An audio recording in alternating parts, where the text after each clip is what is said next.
సర్వశక్తుడైన యేసుక్రీస్తు ప్రశస్త నామములో మీకందరికీ శుభాభివందనాలు తెలియపరుస్తున్నాను. ప్రతిరోజు ఒక వాగ్దానం ద్వారా దేవాదేవుడు మనల్ని అందరినీ బలపరుస్తున్నాడు. పరిశుద్ధ గ్రంథంలో చాలా వాగ్దానాలు దేవుడు మన కోసం రాయించి పెట్టాడు. వాటిని మన జీవితంలో నెరవేర్చాలని నిత్యము ఆశపడుతున్నాడు. మనం ఫలించాలని, అభివృద్ధి పొందాలని, మనం అనేక మంది దీవెనకరంగా ఉండాలని ప్రభు కోరుతా ఉన్నాడు. ఈ ప్రత్యేక విషయంలో ఒక వాగ్దానం మనం ధ్యానం చేద్దాం. సామెతల గ్రంథము 9:11. నా వల్ల నీకు దీర్ఘాయువు కలుగును, నీవు జీవించే సంవత్సరంలో అధికంలోగును. సామెతలు 9:11. నిజంగా దేవాదేవుడు మన ఆయుష్ను అధికం చేస్తాడు.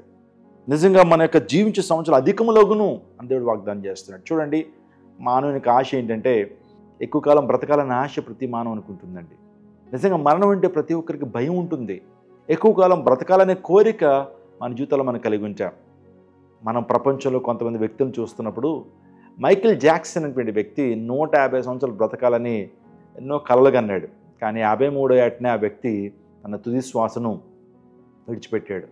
అదే రీతిగా మన అంబానీ యొక్క భార్య కూడా 150 సంవత్సరాలు బ్రతకాలని ఆశ ఉందట ఆమెకు. ఎందుకంటే సుమారుగా వాళ్ళకి 9 లక్షల కోట్ల రూపాయలు ఆస్తిగా వారు కలిగి ఉన్నారు.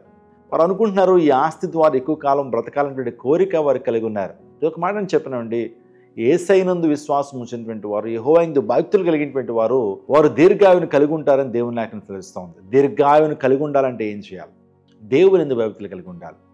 సో తల్లిదండ్రులు సన్మానించేటువంటి వారు దీర్ఘాయుషుని కలిగి ఉంటారని దేవుని లేఖనం తెలుస్తూ ఉంది. నువ్వు దీర్ఘాయుషు ముద్ర అవునట్లు నీ తల్లిని తండ్రిని సన్మానించమని ఎఫెసీయులు రాసిన పత్రిక 6వ అధ్యాయము 1వ వచనం రాయబడింది.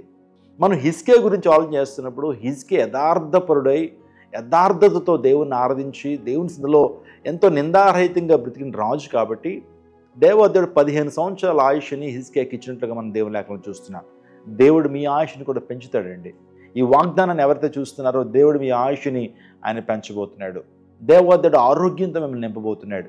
దేవాదేవుడు స్వస్థతో మిమ్మల్ని నింపబోతున్నాడు. నీ కళ్ళ నుంచి కారుతున్న ప్రతి భాష బిందును దేవుడు తుడిచివేసి ఆనందంతో, సంతోషంతో, మహదానందంతో దేవుడు నేను నింపబోతున్నాడు. ఈ వాగ్దానం వింటున్నటువంటి వారు దేవుని భక్తులు కలిగి జీవించండి. మీ హృదయాలను ప్రభువుకి ఇవ్వండి.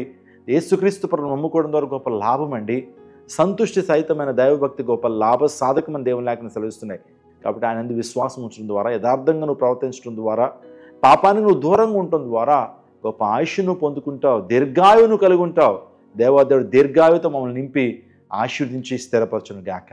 ఆమేన్. ఈ వాగ్దానం దేవాదేవుడు మీ జీవితంలో నెరవేర్చి మిమ్మల్ని ఆనందభరితులుగా దేవుడు చేయను గాక. తల్ల వంచని ప్రార్థన చేసుకుందాం.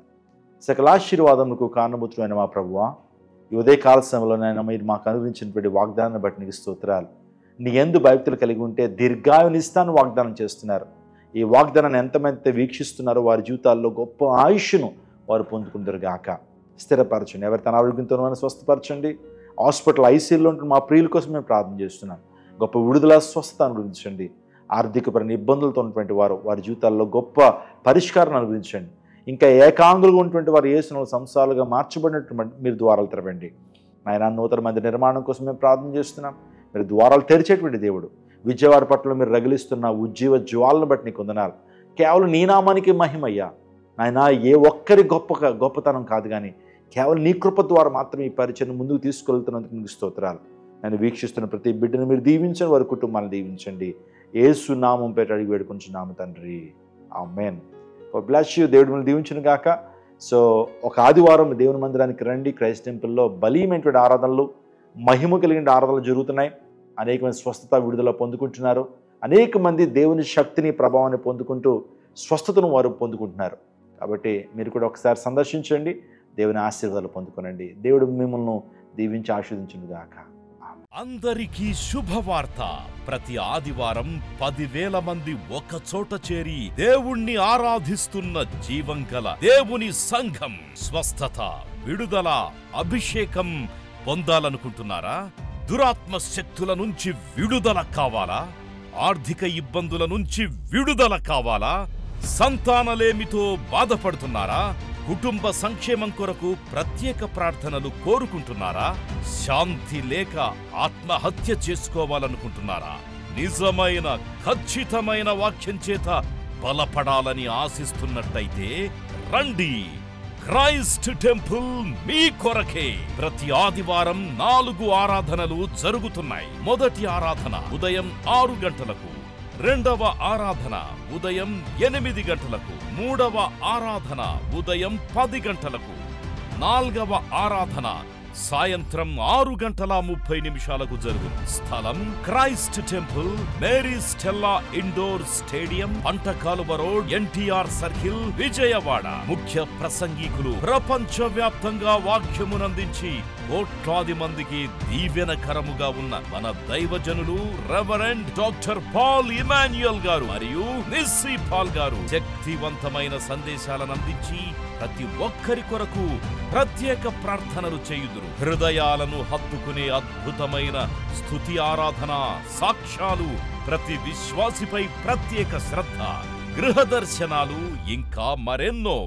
ప్రతి ఆరాధనలో వేల మంది ప్రజలు పాల్గొంటూ ఆత్మీయముగా బలపడుచున్నారు. పాటలు, ఆరాధన, వర్తమానముల ద్వారా దేవుని ఆత్మీయ కార్యములు అనేకులు పొందుకుంటున్నారు. విజయవాడ చుట్టుపక్కల ప్రాంతాల నుంచే కాక 100 కిలోమీటర్ల దూరం నుంచి ప్రజలు వచ్చి ఆత్మీయ మేలులు పొందుచున్నారు. ప్రతి ఆదివారం హోలీ కమ్యూనియన్ సర్వీస్. దూర ప్రాంతము నుండి వచ్చు వారికి ప్రేమ విందు కలదు. కుటుంబాలతో రండి. దేవుడిచ్చే గొప్ప రక్షణ, స్వస్థత, అభిషేకాన్ని పొందుకొనండి. రండి, మీ దుఃఖము నాట్యముగా మార్చబడును. మరిన్ని వివరాలకు సంప్రదించండి 8862